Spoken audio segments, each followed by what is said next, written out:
the cloud. There we go. Thanks, Jan. Okay. And thank you, Kate. And um, so let's see. So we have a quorum. Deb, do you know if we have anyone else, commissioners who's due on tonight? As Janet said, I think that Amy will not be. I know that. Okay. And Anna will be a bit late. Okay. And Jim McLaughlin, I'm assuming will not make it. Uh, The um, let's see. Before we get started, is there anyone here who has an item that they'd like to bring up that is not on this evening's agenda? Okay. Hearing none, we'll proceed. And that's where I'll need a little help because I was not able to access my agenda on my computer. So, Janet, what's our first item? Our first item is a request from the trustees of reservation Okay. Mhm. for a Go ahead. letter of support for a grant application they've made to study and assess dams within Noannet Woodlands. Okay, doke. And who's the presenter for trustees this evening? Us Uh, two, DA, DA and Kate. Kate. Well, Yeah, we'll start with DA as the hierarchy goes, and then we'll so why don't you introduce what you're looking at there? great. Why don't I introduce my team?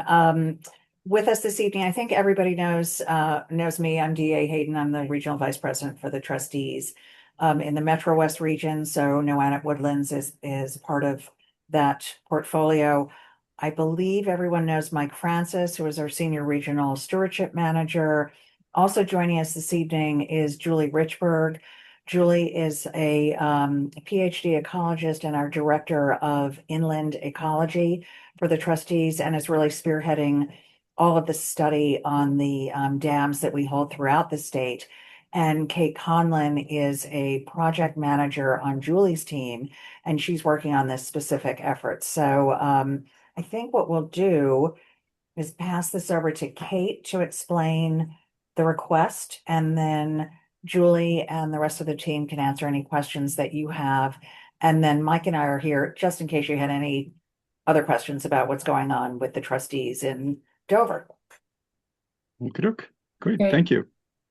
So this opportunity through Massachusetts Rivers Alliance is really an early phase scope of work planning, the parameters of which can be decided by us and the needs of the site, and local knowledge, which is maybe where you all come in. Um, Restoration projects that have to do with aquatic barriers are very lengthy, often taking like 5 to 10 years. Um, and with all of our potential restoration projects, we have the mindset of like gathering as much information and understanding of a site before we make any intentional changes to that site.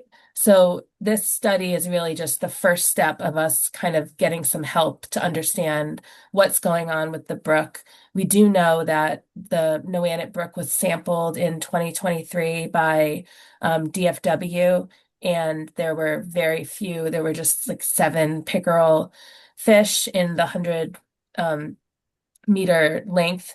And this is a stream that once held wild trout, and it is listed as a DFW cold water stream, but it might not be acting that way with present conditions. So we just want to understand a little bit more, like the dynamics of how the water is moving, how it's affecting the species on site. Is it limiting any species that could be on site? How is it affecting, upstream and downstream? Just kind of getting this a better picture. And as I said, it's like a first step of many, many steps. And we would, in addition to asking for your support, we would welcome any input or insight you have. I know that you've been involved in some work with Charles River Watershed Association, which we've been in contact with about this project as well. Um, so just wondering about your thoughts and initial insights and any questions you might have. Mhm. Thank you. So, how many dams do you have on that property? I Do think you? it's 5, right, Julie? Yeah. Hmm. And the commissioners or Janet, was it Charlie, the fisheries group that gave us the report on Springbrook? What was the name of that Well, it was group? It's Trout Brook that I'm goes sorry, right? Yeah. from Hmm. Big Channing Pond all the way to Little Channing Pond. Hmm. So we had a within the last 6 months, we actually had a group that had been studying trout brook for from a fisheries point of view. And I don't know Yeah. if you have I you think I saw that. I think I and saw that. have Yeah. you It's, did you see the video or have you read the report or? No, I saw it when trying to find record of the 2023 sampling, which I found by contacting DFW, but I was Hmm. originally poking around the internet and I saw Hmm. that there had been some sampling on Trout Brook. So that's absolutely worthwhile because Yeah. Yeah. and we'll try to find any link that we may have to get you in there more directly. And And we can get some contact information too for you, Kate. yeah, That would and be excellent. Thank you. and also the hearing that we had, where they Okay. presented to us. We'll rustle that up for you. Deb, if you can coordinate that with Sarah and Janet, please. Sure. And That's great. that was they ran into similar circumstances. What they found was cold water fish virtually non-existent, Yeah. or coming up very little from the river, but also very little around the mouth of Trout Brook, there. Right. So that it seemed that not only was the Charles getting a little warmer, but then certainly the stream itself was warmer. Yeah. And as they went farther up the stream, and they went quite a distance, in that instance, beavers played a major role at spreading out. That was what I was about to say. The beavers Yeah, were basically the problem. Yeah, So because interesting. not only did they block things, but they spread it out, so that the water was shallower and got heated more quickly and more consistently. And then what they found was different flora coming up from the Charles. So warmer water fish were moving upstream, Yeah. and their limits were based on encountering beaver dams. Interesting. So, yeah, and I mean that's a question that we can in a framing we can include in this early Mhm. phase thing because I know we have beavers at Noana as well, and the the kind of mainstream rhetoric around that is that those barriers create different kind of ephemeral conditions that are not having the same effect, but that's something that we can certainly bundle in our examination. Mhm. And that thank you so much for mentioning that study. I think that's excellent.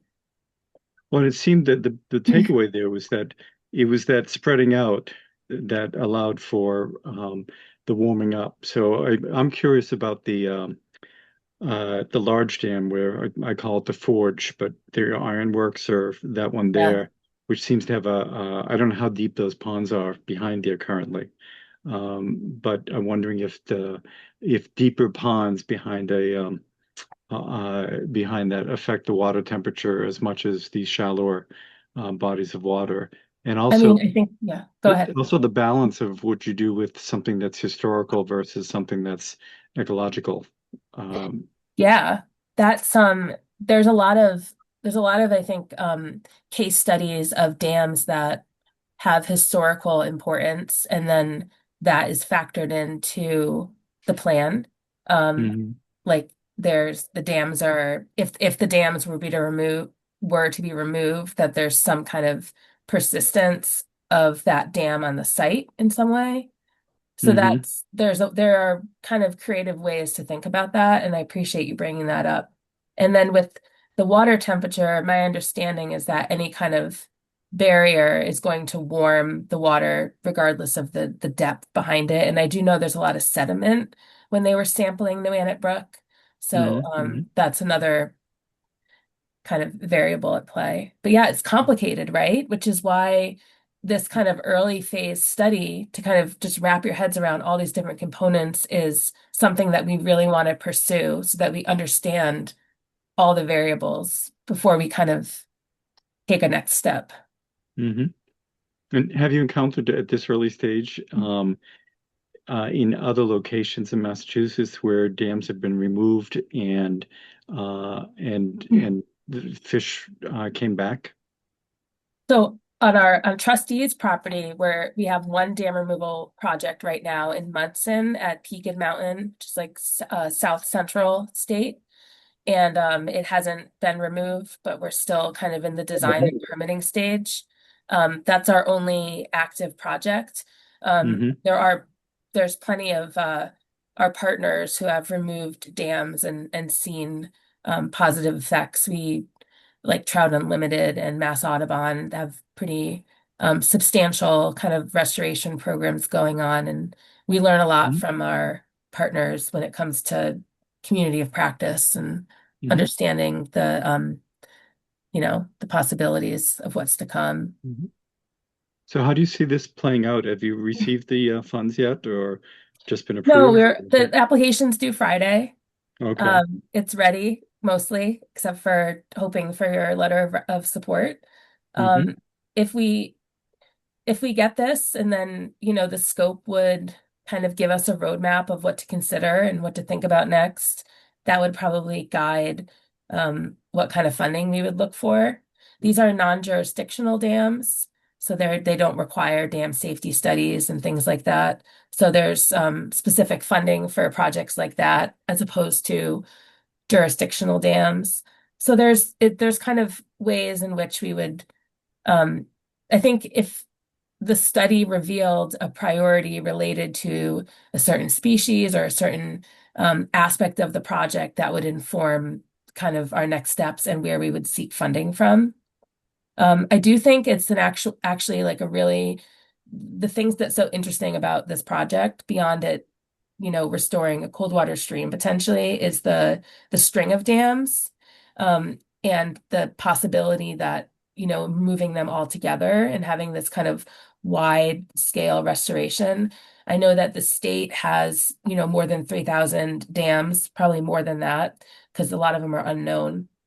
And at the current pace of restoration, it would take us 750 years to remove those dams that are no longer serving a purpose and are just hindering fish passage and other passage.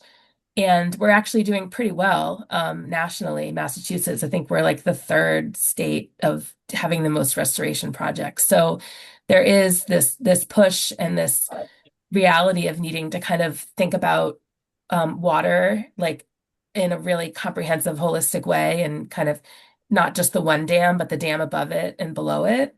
And I think Noannet could be a really amazing example of a project that kind of removes more than one barrier at the same time, if that is something that we decide to do.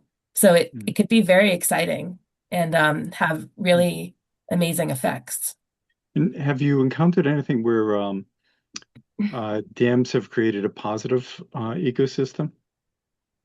Yeah, I think there are very few instances where there may be a rare species that requires like still water, but there isn't any on site at Noannet. We have a dam on one of our properties, not near Noannet, that has that. And that's a factor that we haven't had to consider yet, but it's something we're thinking about.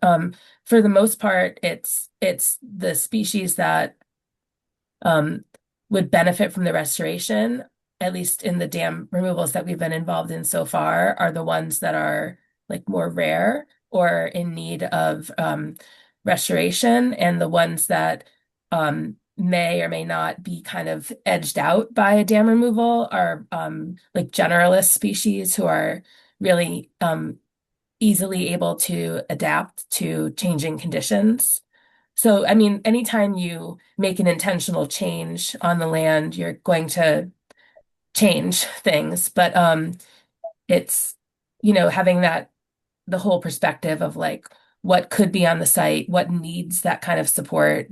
But also there's a lot of support in the kind of wrapping your head around once you know what's there. When dams are removed, they can be removed like very slowly so that you're not kind of and at certain times of year, so you're not impacting species. There's even been instances where there's been like mussels that are on the dam, and they'll like be physically relocated during the dam removal. So there's a lot of this is why these projects take 5 to 10 years, is because there are so many different considerations, and there's we're really lucky in the state to have a lot of smart folks who know a lot about all sorts of species, and it's built into the design that you wouldn't, create any type of harm that could be otherwise avoided. I hope that answered it. Good. No, that was great. I Yeah. appreciate it. I mean, this is a long-term thing, and it sounds that it's going to be adjusted based on data that comes in, and so tonight, this evening, you're looking for a letter of support from conservation, or if you would like to give one, and if so, by Friday, if you're able to do that. But Janet, if it's too much of a if it's too quick of a turnaround, we just appreciate the opportunity to talk about it. So no pressure. Janet, you've had a chance to take a look at this. Your thoughts? Yeah, I think it's something the commission certainly would want to support. The group that came before us that did the Trout Brook study was the Native Fish Coalition. Oh, great. Thank you. And sorry, Janet, to interrupt, but I sent it to DA and Mike because I didn't have all you sorry, Janet, I should have CC'd you, but DA and Mike, I just sent it to you. Oh, thanks. And what was Sarah. it? What was Thank it? What did you send, Sarah? Their presentation, David Press's. Cool. So the PowerPoint and so. Yeah. I think so. Yes. So I only had Excellent. DA and Mike's email, so I just sent that to them. Great. So, Thank you. Yeah, it's Okay. funny because they were before us, it was over a year ago. They were very Was it? Wow. enthusiastic and had, an extensive study, and they were going to be applying for grants and come back, and I haven't heard a thing from them. and I also, as you guys know, I'm a member of another club in Millis that has a trout pond, and they presented to us like 2 years ago, and they haven't come back to us as well. So, so anyway, DA, Well, and you have the information. Yep. And who knows? The South Natick Dam may actually be down before you have a It's chance to get supposed your to be funding. summer. We'll see. This summer, I think. Yeah, and we'll see how that goes. So there'll be plenty of data. I just have one question, John. I'm wondering, so Noannet is considered a perennial stream. I'm wondering if those of you who know that the stream course well, have you seen dramatic changes when we're in a drought? And then when we really have heavy precipitation, do you have flooding? Do you have out of stream flooding? Or is it a pretty much contained throughout your land? I mean, I know the water gets sorry, go ahead. no, go ahead. I was just going to say during a drought it gets real low, but I don't know the other end of that. Maybe you, Sarah, or Julie. Yeah, I mean, I only know it from horseback when I'm back there riding, and it's never been extremely high. Mike, Other than by the forge, when we're by the forge, it's never. So I know that a few ponds before the forge in the spring, it expands, it gets marshy. But I haven't seen any over the years compared to what it looks like when you drive down Springdale Ave, and you see all the dead trees because of the beavers that extends for acres. I have not seen that degradation over the last 30 some odd years that I've been walking through by the ponds that come off of the peak there, and so that seems to have been pretty much steady state over that time. I'm sure there's been some additional siltation over, which is just the life event that happens with ponds. But again, some of those ponds are ponds because of the dams. I've never looked for the other dams. I've only seen the Forge dam there. It's because it's hard to miss there. So this will be an interesting study. Let's see. I think Mike might have a little bit more context to answer that question. Just to add to that, I think your observation is pretty accurate. The brook, Noanna Brook, is really situated in a valley between, two fairly predominant ridges. It spreads out on the upstream extent, and then further down to where the culvert, where the beaver culvert protector was installed, it spreads out there as well. When there is significant rainfall or in the springtime, it can back up behind each of the dams and start to flood a bit, but is fairly well flowing. And in times of drought, the middle pond tends to dry up. It's a very gravelly bottom from what I've seen. And then the dam right behind the wheel pit at the iron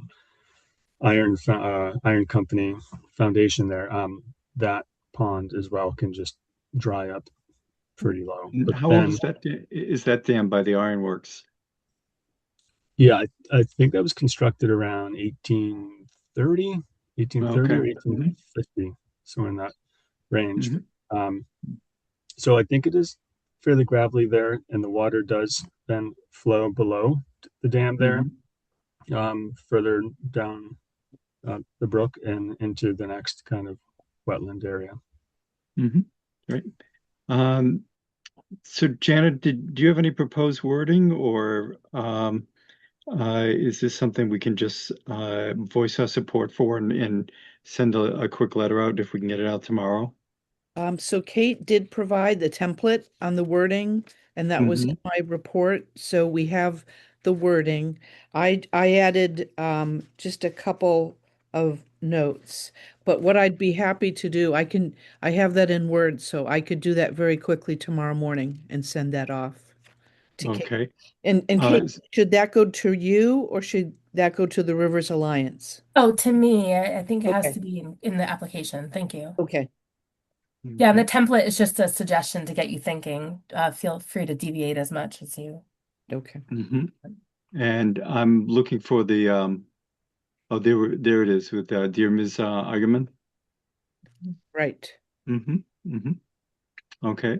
And so that should come out of the office. So if you can get that to Deb.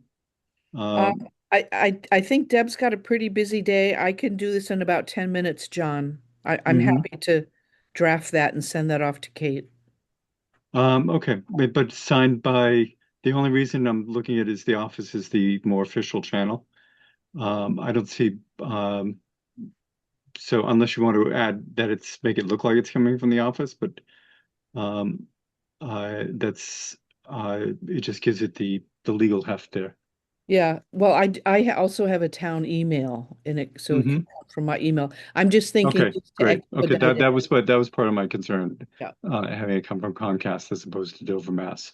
So if you can send it to there, then you can send it directly. Okay.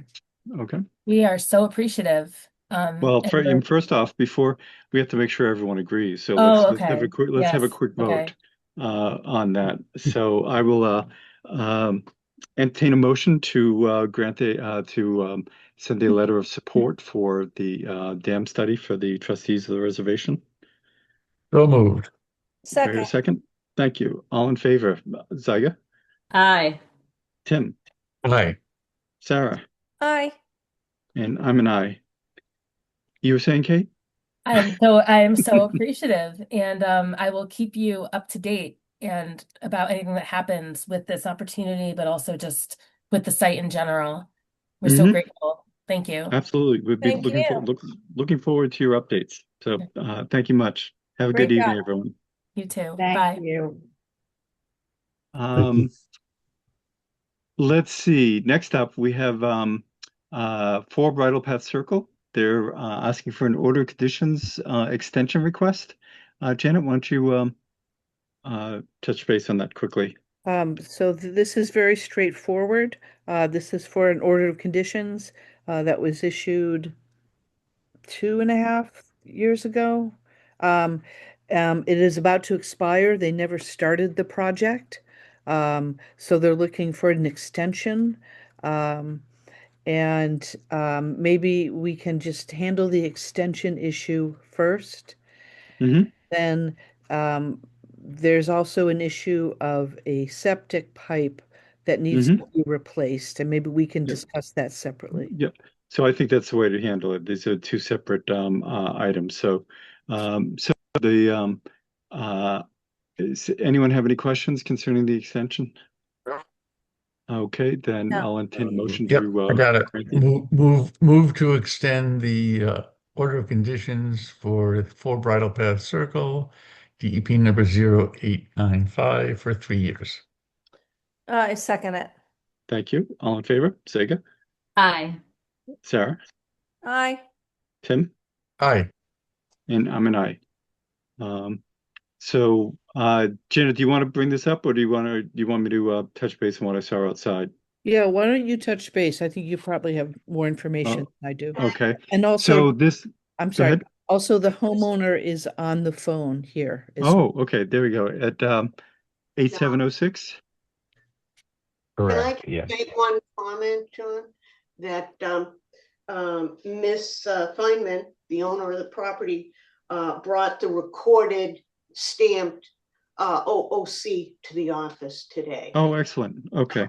We're up to date. Thank you, Ms. Feynman. So one of the things that had come up on this was this order of conditions had not been recorded as it's required to be, most likely due to the fact that work hadn't been started. But this extension should be recorded as well. Is that correct, Janet? Yes. Okay. And then we were also contacted by Board of Health and the building department. So it appears that Ms. Feynman, have you returned home yet? This is her husband, Dave. Can you hear me? Yeah. Hi, Dave. So Yes. I Hi. met with your Yes. I met with your engineer out there last week or earlier this week. I can't remember.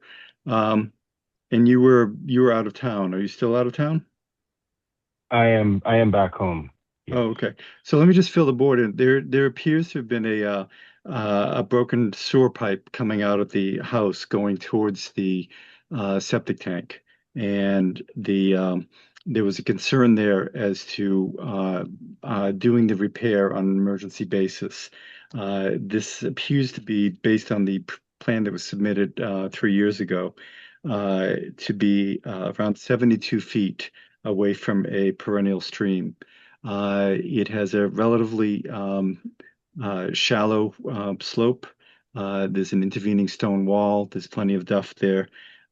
Septic pipes are generally less than 2 feet down under the ground, so that there would be very minimal spoils in digging up a pipe to repair it.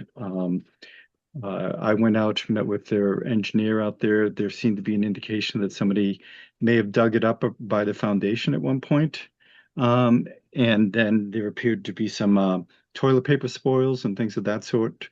And there it goes to the septic tank, which had a cover that was at the surface level that doesn't seem to have been opened for quite some time. I spoke to Jason Belmonte from the Board of Health and said that doing this repair can be handled on an emergency basis with just verbal contact with us.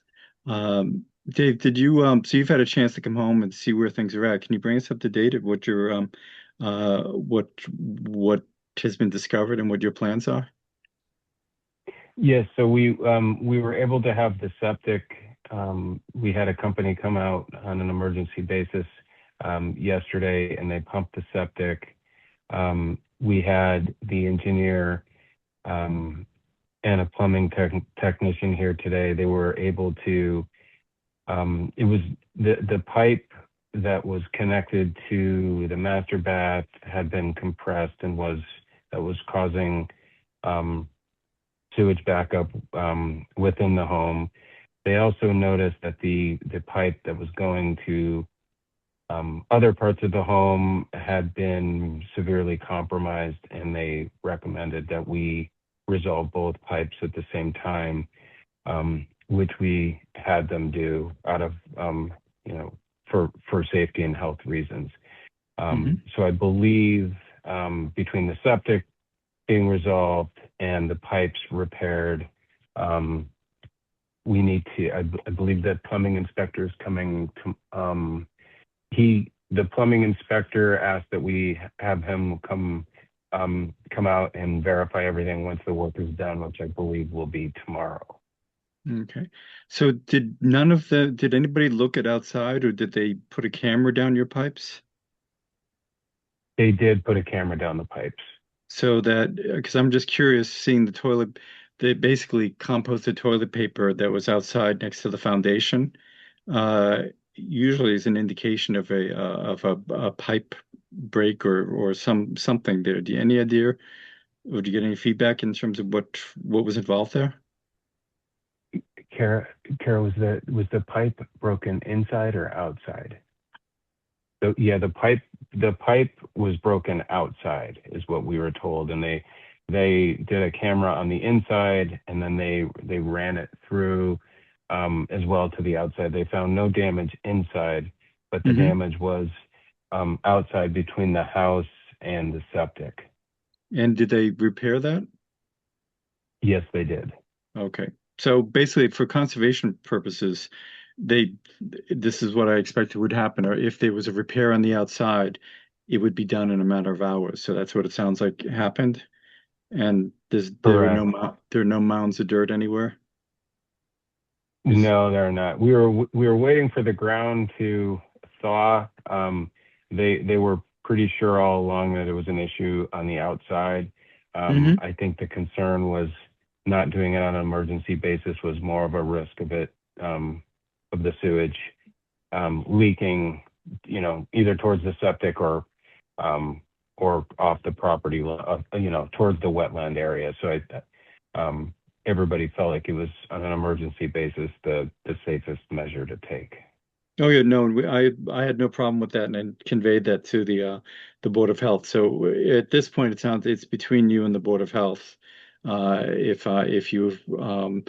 somebody dug down and repaired the pipe, put a coupling in or something, but as long as there's no mound of dirt there, if the grade is back to where it had been, then we're fine. So I just wanted to bring that up to the board, that was something that was concerning earlier in the week or last week.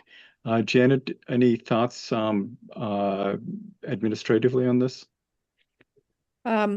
No, what would be helpful though, they've submitted a request for an amended order of condition.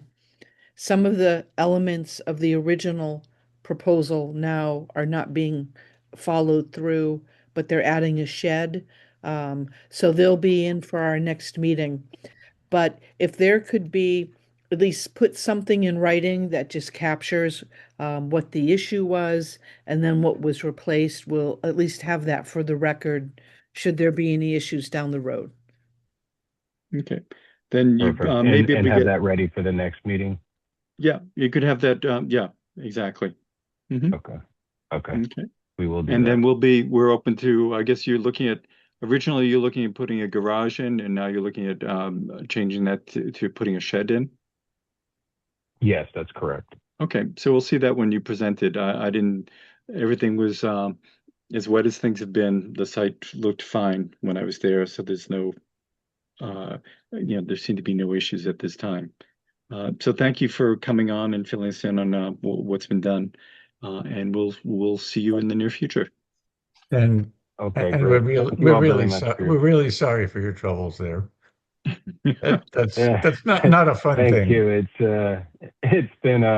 It's been a challenging winter all around. Yeah. Yes, thank you. I appreciate that. What a mess. Okay. Yes.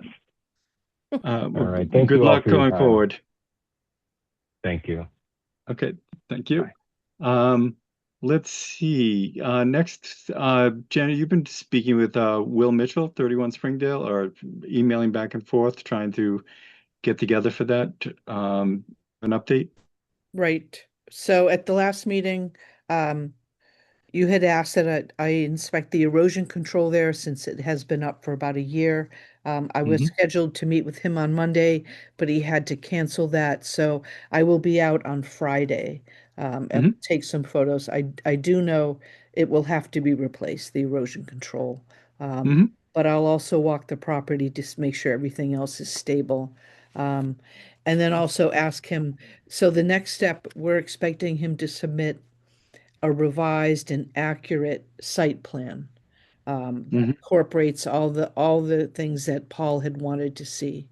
So I'll try to get an exact date as to when we get that so we can keep that moving along. Okey-doke. Did you have a chance to look at Amy's photos of the purported property line that she did over time? No, I'm not sure if I got those. Oh, okay. I'll look and see if I can't remember if they were email or text, but they may be helpful, and Okay. they were relatively clear. And then figuring out, when that it seems some of it definitely happened under Will's eye, and some of it may have happened before then, but that would be helpful to get an idea. Do you have an idea what time you're meeting on Friday? I am meeting him at let's see, on the 27th at 2:30. Okie doke. So do you mind if I were to Sure. join you? Yep. I will have the old site plan for when the septic went in. Good. So we'll have something to go on. And so give me just a moment, folks, to put this in. And I'm impressed. I'm still a calendar girl. Like, I don't use my phone. It drives everyone crazy, but I still put everything into my paper calendar. So I'm I've been impressed. I've been cleaning my office, and I ran across 20, 30 years worth of paper calendars. They take up more space than my phone. No, but it's actually good to go back. At least in my records, I can go back and like figure out what I've done in the past. Well, not 30 Yeah. years, but 10 years. So it's nope, I do, although I also find that sometimes I hit the wrong button thinking that it's in my phone and it's not. So okay. That concludes this evening's agenda items. I do want to I feel like saying, hearing no objection, we're adjourned, just so that we can do a record, but I won't. And We don't want to give Zaga the impression that we're so prompt and we get done with these meetings. So. Oh no, we most certainly do. Anyway, so Janet, next up is just updates on your end. Yes, well, actually, we have a couple things because I knew it was going to be a light agenda. I did add some conservation land issues. So just a land management work group update. We have our kickoff meeting with Bill, our consultant, this coming Friday at 12:30. That's a Zoom. And I sent that invite out to everyone. So please attend if you can. It'll only be about an hour meeting, but we'll go over the scope of services and the schedule, and so it should be interesting. Bill's anxious to get started. I'm going to put him in touch with Amy as well. There's a lot of good information in the open space and rec plan update, so that probably will be his baseline. And then Deb, I will also introduce you by email to Bill, because he will be coming into the office to go through some of the property files. Good. And I might even listen to the meeting on Friday. What time is it, Janet? That is at 12:30. And Janet, before I forget, have you heard Peepers out yet? I have not heard one today. You did? Yeah. Just one solitary one in No, I Rocky Woods. I thought I heard something the other night, and I was a little surprised, but I haven't heard any yet. No, but Big Yeah. Night is happening. It has happened further out west. I was surprised because we had a couple warm and very wet nights. So I was very surprised not to hear the Peepers out yet. Yeah. Oh, and So it feels- gentlemen, The best place to stop is around Knollwood. You stop at Center Street in Knollwood, Mm-hmm. it gets Really? deafening there. Yeah. Yeah, Oh, across you the know, street Center across the where street, in- yeah, where the the swans Norwood? are. In Norwood? No, No, no, no, no, no. On Knollwood. Center Street, Oh. across from like Knollwood, Oh, no, around okay. that area. Where So behind the Yes. post office it's that marsh Right. there. Yeah, there's a marsh there, and it gets deafeningly Cacophonous. loud. Really? Amazing. Okay. Yeah. Also near Channing Pond. Yeah, Yes. that I was thinking that would Yeah. be Well, the and other. we usually, and I can usually hear it from the big Channing Pond, like, Mhm. because my property backs up to the Lesser Mhm. McCoys, and so that's how we usually hear Mhm. from there too. Great. So well, somebody can post that or bring it up at the next meeting when it happens. But I'm just thinking because we have a couple things in mind, Will Mitchell's being one of them. Do we have any other potential vernal pools? There was one down on was it Haven Street, Janet?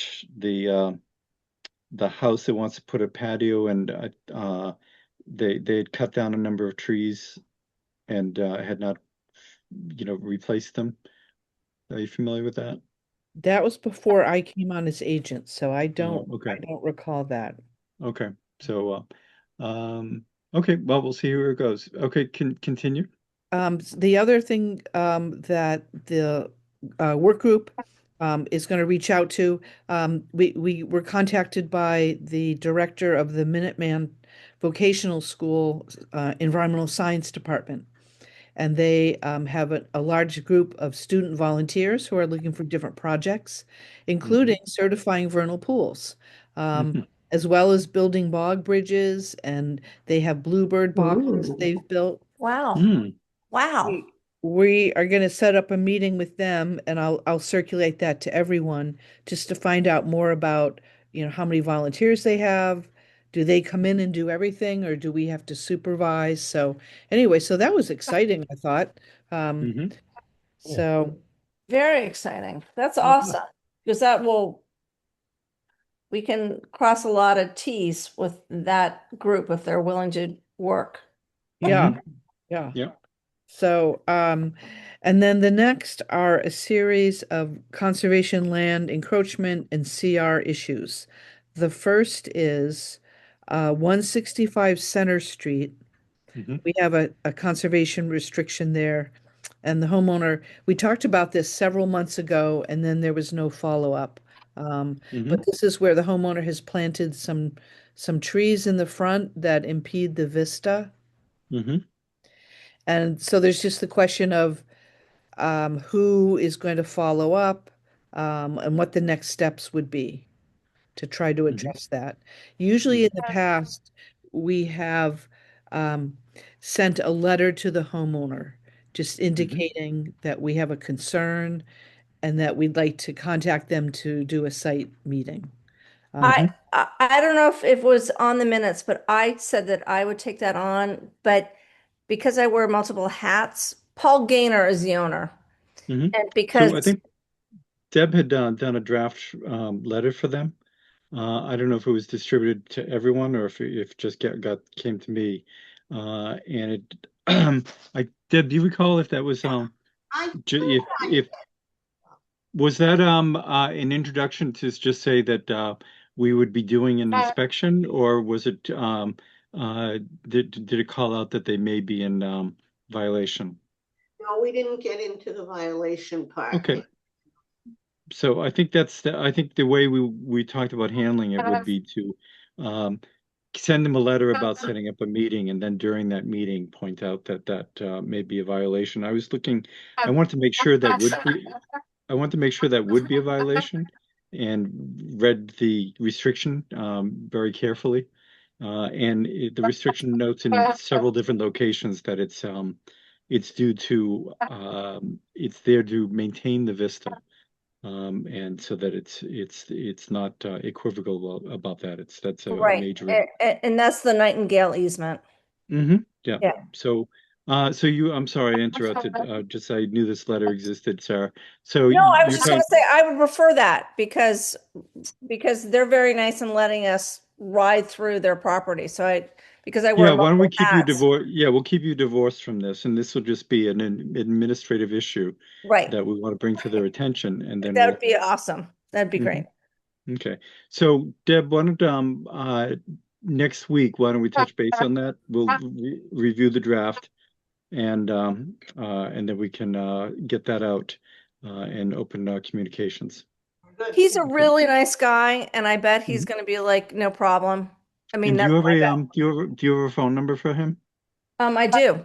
Okay, can you send that to Deb, please? Yes. Yes. I will. Thanks. Yeah, with his name, that would be great. Great. Okay, next, Janet. Janet. She's muted. Yep. Oh, there she is. And then the other possible CR violation, and I can't recall what it was it 157 Center? And is that the Nightingale CR? So that's it. Those two abut each other, Okay. and there's a new owner, I believe, or there was going to be, but I haven't seen anything untoward on that. I think it was we may have been discussing just an introduction of to them via letter that we have that there is a CR and that we have it, and we want to bring it to their attention. But we can double check to make sure it's that's also part of the Nightingale. I believe it's to the left of 157, which then adjoins 165. So that Exactly. So it's the all part of the same Nightingale. right. And the previous owner who bought it, the years blend, but within the last 10 years, cut down, basically cleared all the trees, the incidental trees that have been growing up behind the stone wall there and blocking the view. He got right on board. He understood and cleared all that out, so it maintained the vista. He did a great job. And that was the So, Norton family. But yes, so yeah. I will send you guys tomorrow. I will email you guys the contact and all the addresses and the names of those Okay. people. Excellent, thanks. And then because I think that house was 157 was up for sale or under agreement. It was, and then it's now back on for sale, Oh, okay. which I don't understand. It Well, in was, that case, we probably may need we'll pay attention, we'll look things up, and we may wait for a new owner then. yeah. And we'll put that in a tickle file. Yeah. Okay, Janet. The next property was 2 Hunt Drive, and I think it was right. Sarah who had indicated, it was either Sarah or Amy, indicating a possible encroachment onto conservation land there. Yeah, I saw that email come through, and I think one of the questions we have is we're looking at Mass GIS, and as we're looking forward in terms of the budgets that we were discussing the last few meetings, the concept of the land management group prioritizing maybe some surveys that on land that might involve us wondering whether something has been done on it or not, and so that we would actually either get stakes or put bounds in and budget for that. Does that seem like a reasonable goal for us to have? I think that's something we could look at with this this project we're doing with Bill. But I mean, surveying can be quite expensive. I don't know if we have the budget for this fiscal year, but going forward, perhaps. Well, I'm thinking of just the areas where there may be encroachment would be the first place to start. And partly on surveys, getting a survey that is that doesn't fully close out. When a surveyor does a survey, they take the lot lines and measure them all the way around, take their shots, and then are within fractions of an inch in order to make it clear. On some of these lot lines, we don't need that. We need plus or minus a foot, and that makes things much less expensive. So that's something that we can possibly incorporate going towards in the future. On this, and I don't know if there's maybe one of the things that Bill could look into is whether there's a correction factor. There may be a algorithmic correction for Mass GIS that may allow us to tighten up some of these lines so that we might have a better idea whether or not people are non-conforming with things. But I think this is worth taking a look at. The question is on the one on Center Street there, Janet, any thoughts on who would be the person to review that? You mean the 165? One, no, what's the one that has the shed? It's near the Medfield line. Hunt, I'm sorry, on Hunt Drive. It's the corner of Hunt and Center at 2 Hunt. Yeah, I don't know. I don't know. That's just why I brought it up. I don't know if in the past commissioners have taken a lead on possible encroachments, gone to do a file review and then maybe a site inspection.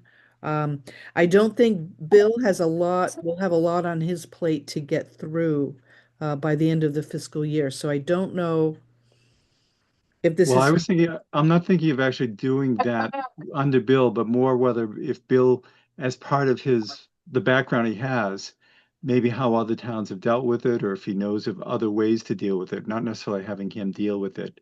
On this one here, we can just, I'll take a closer look at it relative to Mass GIS and so forth. So, But I think part of this is it would behoove us to have be clearer on where our property is and a neighbor's property is before we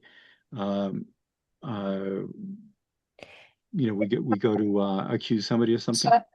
it sounds more like, I mean, because I know, Hunt Drive obviously abuts kind of like the Hunt Club property. Yeah. But I do think that this might be more of Amy's, or I don't know if anyone like through DLCT or one of our properties that is it I can never remember the little pie land that's between Hunt Drive and Donald, like not Larrabee, but there's some weird land that's been given to us.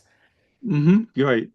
And it looked like there may have been some encroachment there. And it might have been encroachment from the Hunt Club, but I don't know. So, well, and I think one of the things Bill can keep in mind too is at one point before most of us were on the board,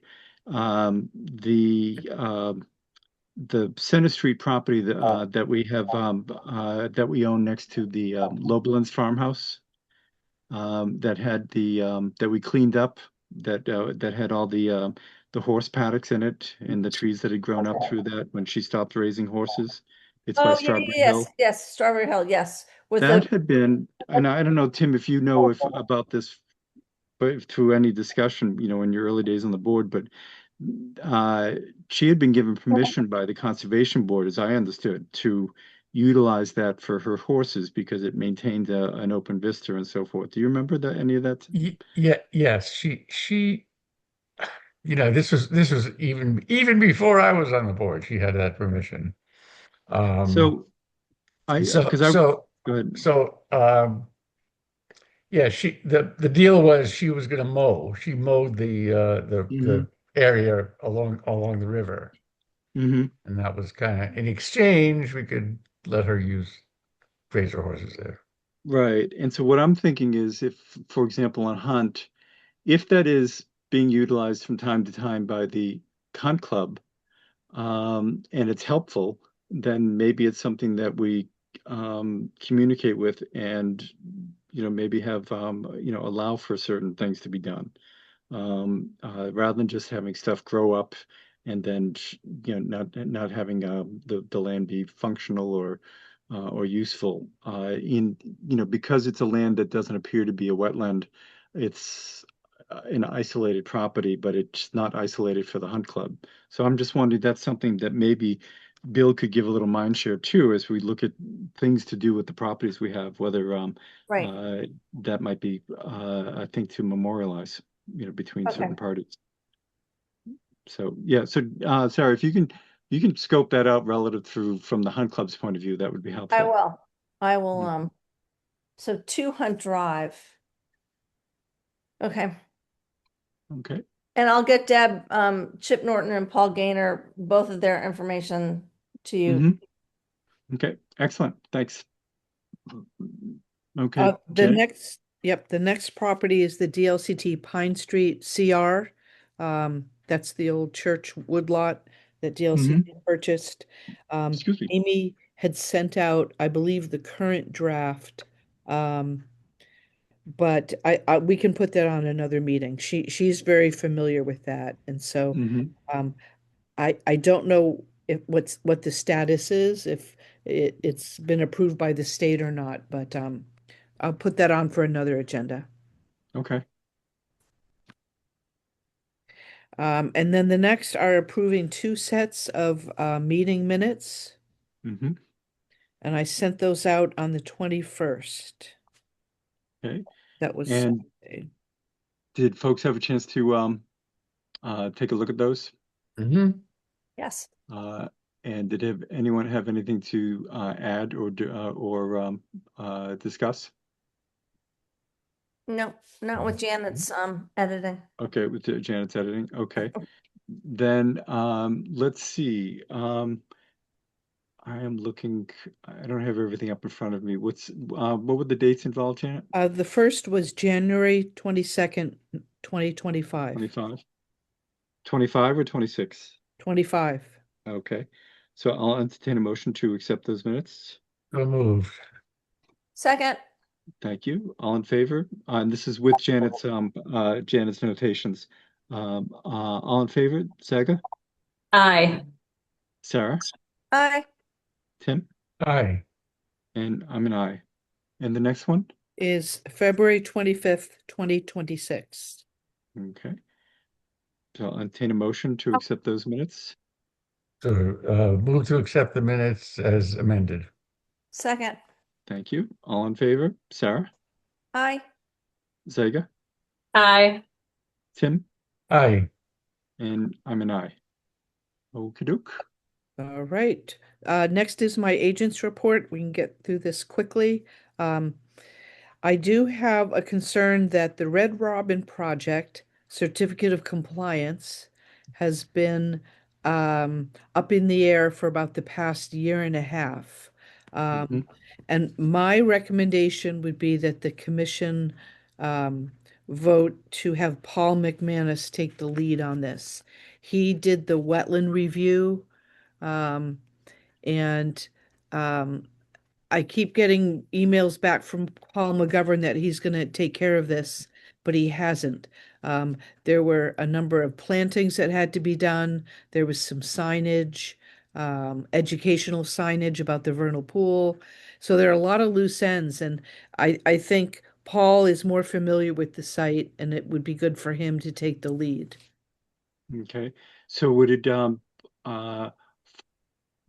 at least for us to mention in a hearing would be that to have the 2 Pauls communicate, and now that we're at the start of planting season, have Paul McManus impress upon Paul McGovern that now's the time to finish everything up. Yeah.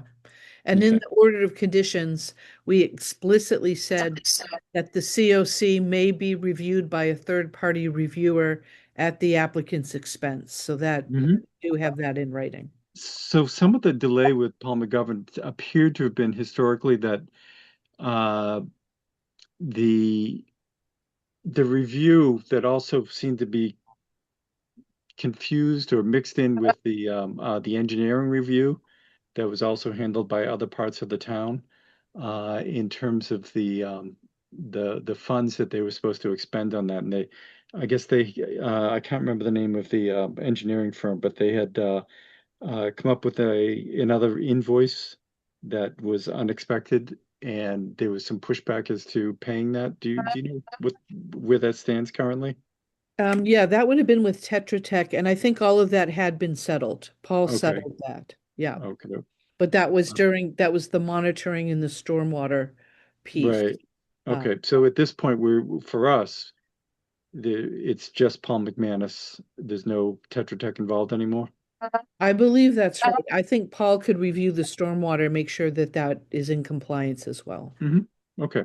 Then let's see. Then who will contact Paul on this? I can reach out to Paul. Okay. Can you thank you. Uh-huh. Okay.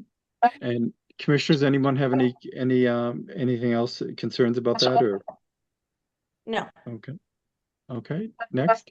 The next, I had sent out a notice about a number of programs coming up. I won't go into those in detail. This coming Tuesday is the kickoff public forum for the town's housing development plan. That is this coming Tuesday, the 31st at 7 by Zoom. I'll send out a reminder. I think everyone would find that very interesting. And the focus is on how to encourage and support responsible development, including diversified and low income housing. But still protect our natural resources. So I'll send out a reminder on that. And then the next was an update on the Charles River Earth Day cleanup. And I know Anna and Zaga have been working on that. And I think you went out and looked at the property over the weekend. Yeah, we looked at the property. There's definitely work to be done. It's probably going to be mostly invasive removal, but there's also trash that can be cleaned up both along the river and along the stream that kind of parallels the street and on the pathway. I've already communicated with the CRWA volunteer coordinator guy about putting Dover on the list of sites to choose, and we'll continue to communicate with him as far as like picking up supplies and things because they do have some supplies that they can give us to do the project, and then Amy's gonna also put an Evite for through the usual like open space method. But people are going to need to sign up like through there'll be a link there to sign up through the CRWA website to make it official. Great. So should we try to get something in the newsletter then for April, Saga? Yeah, we probably should. Okay. That deadline is this Friday. Okay. I can send that to the powers that be over at our town. Okay, great. Very good. And then the last is talking about outreach and recruitment for our 2 vacant associate members. We had done outreach over a year ago, and I think that's how Zaga joined us. I think you saw something on the town website or in the paper, but I'm wondering if people know of anyone who might be interested, or do we want to go a more public route to try to recruit members? Because I think it could be very valuable to bring on 2 associates. So that when we do have an opening, they can, they're a likely candidate. So anyways, I didn't know what people thought. I can dig out what our last article was and circulate that and get feedback from people. My first thought was historically some towns recruit from people who've been in front of their boards. But I'm trying to think of that's how I got it. Amy. I was an assessor next door to 36, Farm Street. Oh, right. And she saw me and that's how she grabbed me. I mean, I don't think... yeah. And that's how I was recruited because I'd been in front of the board a lot in the 90s and right. But so I'm just trying to think if anybody remembers anybody who let's recruit Will Mitchell.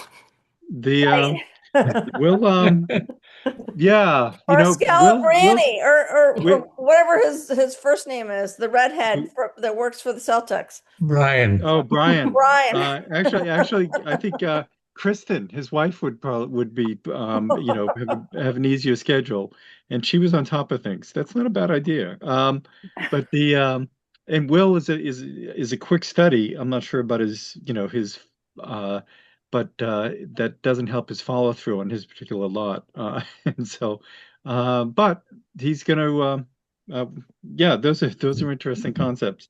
But yeah, so I think maybe we just get our own radar out, trying to listen in and see who we run across, and see who might be interested, and maybe talk to other, maybe even Walter at the building department if he's run across anybody who seems homeowners or something like that. But generally, anybody's who has any experience with that would have already been in front of us. So.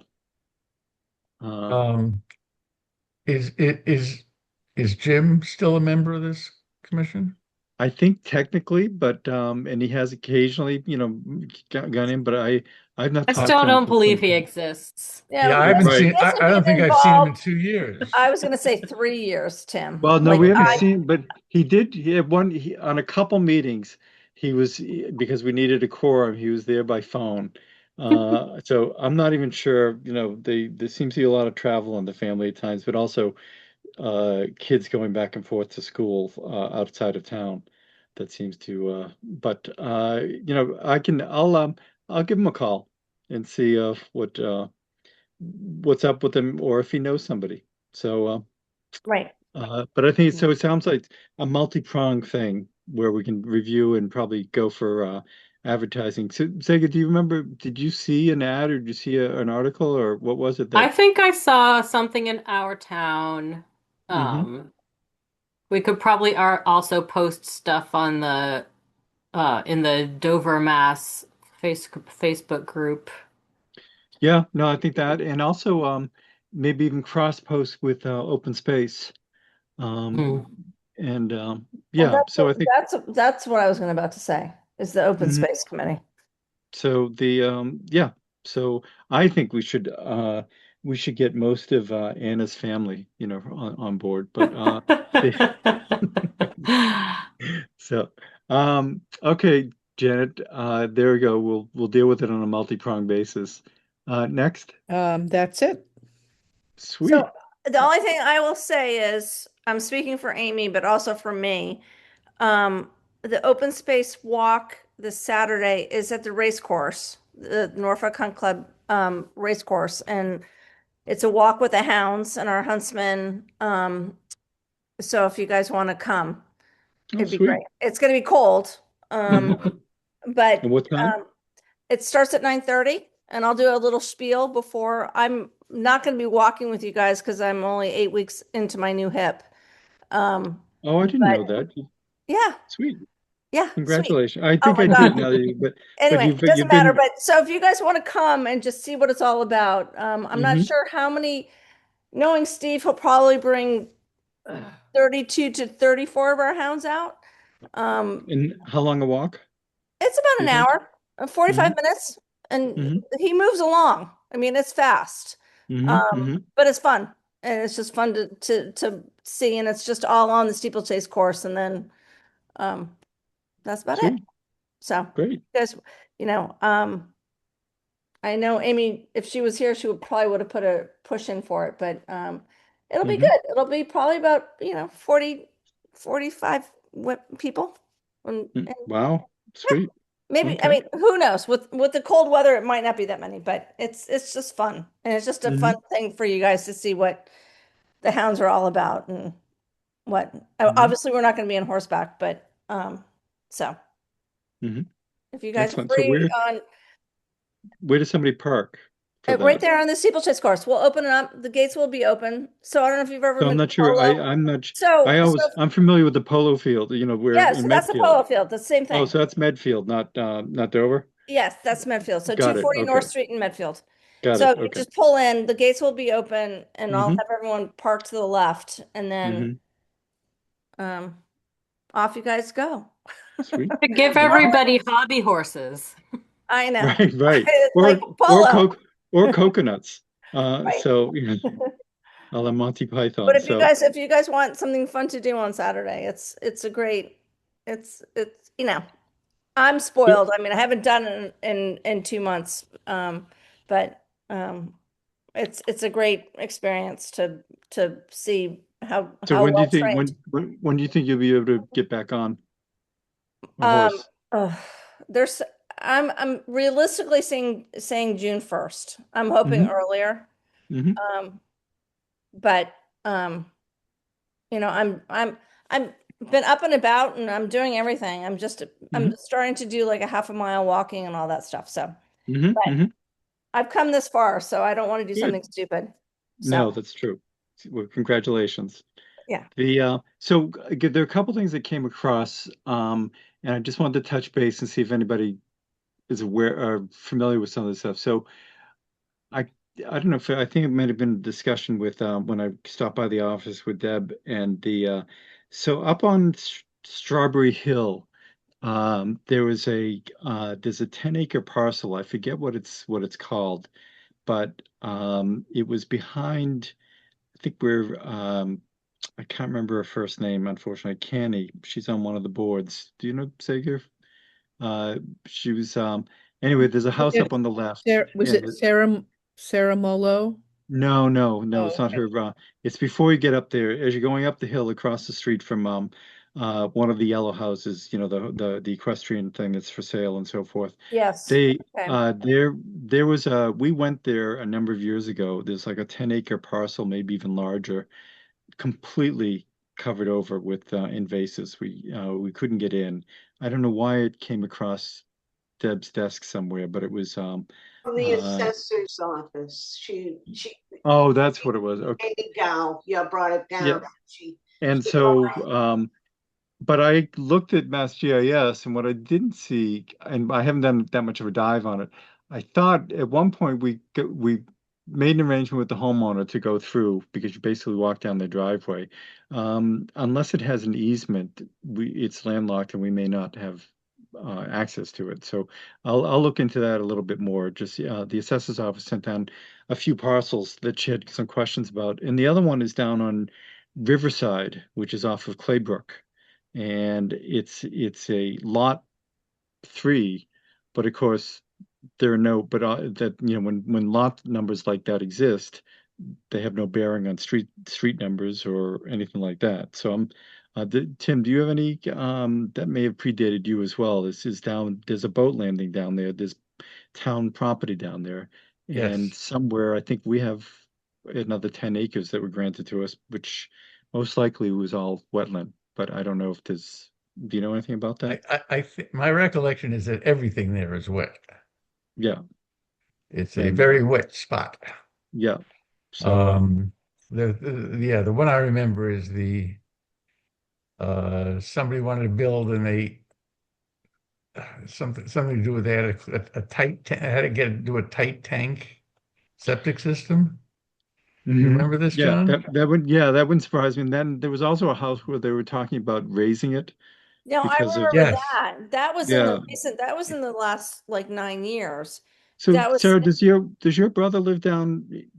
He lives off of Claybrook or on Claybrook, or my brother lives on Claybrook.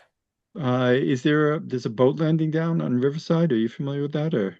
No, because he's at 134 Claybrook, so he's right. His property kind of abuts wherever the DCLT property. Oh, okay, right. I don't know what that's called, but where the river kind of. The pine something or other. Or? Yeah. So anyway, just things as we look at things, and especially maybe if Bill has time left over, but I think the one on Strawberry Hill was basically inaccessible. So I think we want to focus on the accessible things as we try to tie. So was that land, the Strawberry Hill land, given to the Concom? As I believe. Let me see if I can find. I pulled up Mass GIS. See if I can find this here. And I can circulate what she sent to me to you folks if you just want to see. And was she just looking for was she just looking for confirmation? Do you remember? Or Yeah, that was the idea and what I might know about them.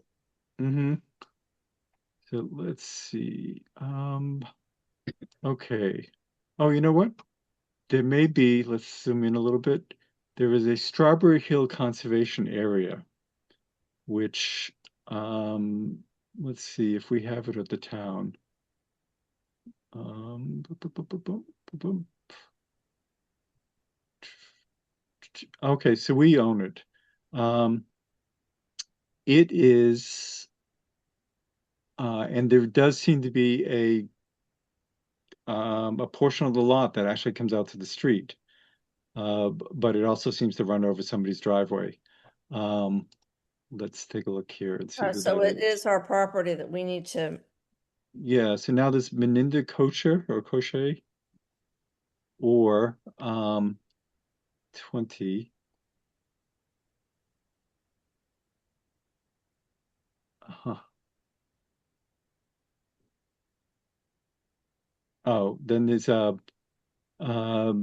think that's sold. So that's Boyko, Ryan Boyko. So neither name is familiar to me, but it's a let's see, it is how many acres? 10 and a quarter acres. It's so close. It's to a property that we own that comes off of Dedham Street. So it looks like it'd be 267 and 269. But it's like one of the things down behind the Stephen Bassan property where you're just off by the lot lines down a line, so you'd have to go across somebody else's property to actually make it contiguous. But there's a stream that goes from there and joins through with the other property. Well, I think why don't we? It's something we can bring to Bill's attention just as we look at all the properties we have, and in terms of getting ideas of what can be done with stuff. But that's the assessor was just digging these up and saying, you know, do you actually have title to it, and what do you want to do? So I just wanted to bring that up because it did come up, recently. Okay. Anyone else have anything they want to add to this evening?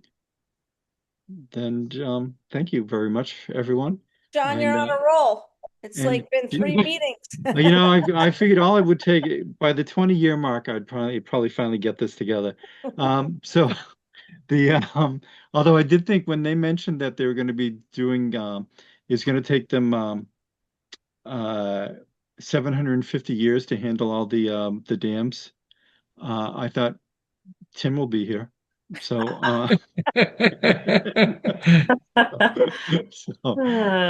thanks everyone, and Thank you. hearing no Thank you. hearing no objection. Hopefully see you guys on Saturday morning if you guys want to walk out with the hounds. All right. Okay. Okay. Good Night. Good night, all. Good night, everyone.